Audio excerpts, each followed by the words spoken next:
grosse, hein. Elle fait à peu près la taille d'un stylo. C'est une aiguille de ponction lombaire. Maintenant, imaginez qu'on vous plante cette aiguille dans le dos, sans anesthésie évidemment. Maintenant, imaginez que la personne qui vous plante cette aiguille dans le dos ne s'est jamais entraînée avant. Moi, personnellement, j'ai pas envie d'être sa première fois.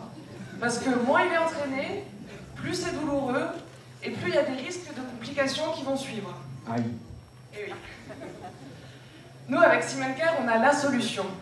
Avec nos stimulateurs de ponction lombaire, on va permettre la formation de l'étudiant en médecine grâce à la réalité augmentée.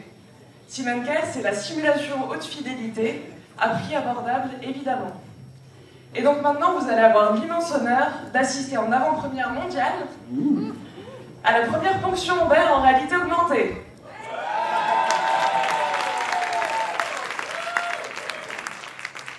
Alors, Monsieur Dupont, je vais vous pratiquer la ponction lombaire. J'ai tout le matériel nécessaire, comme je vous l'ai expliqué. Donc vous allez vous asseoir, bien vous installer. Dites-moi, docteur, c'est la première fois que vous le faites? Oui, mais rassurez-vous, au préalable, je vais apprendre sur le simulateur. On va voir ça. Donc après quelques petits checks réalisés sur la fiche du patient, donc on va passer à l'opération. Donc en réalité, la première mondiale a été réalisée il y a quelques heures, donc on a légiféré. C'est aussi ça la réalité augmentée finalement.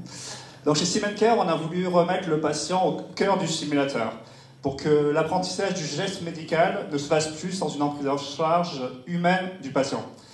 Donc le système que vous voyez là, qui est manipulé par notre étudiant, est composé d'une interface à retour de force qui lui permet de manipuler une aiguille virtuelle tout en ressentant les sensations physiques de l'acte médical réel, notamment le fait de transpercer les différentes couches de la peau, les ligaments, qui permettent d'accéder à la zone de la ponction.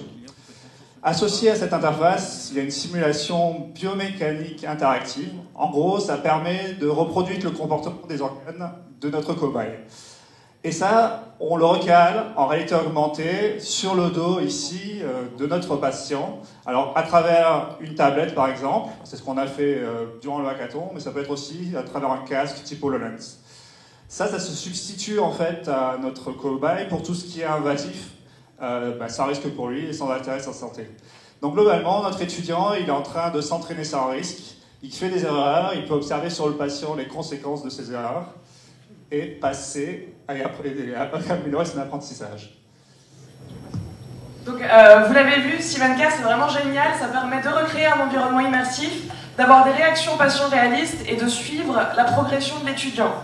Donc on va pouvoir en plus décliner ça dans différents cas cliniques pour que l'étudiant... All right, Simencare, mesdames et messieurs, on a eu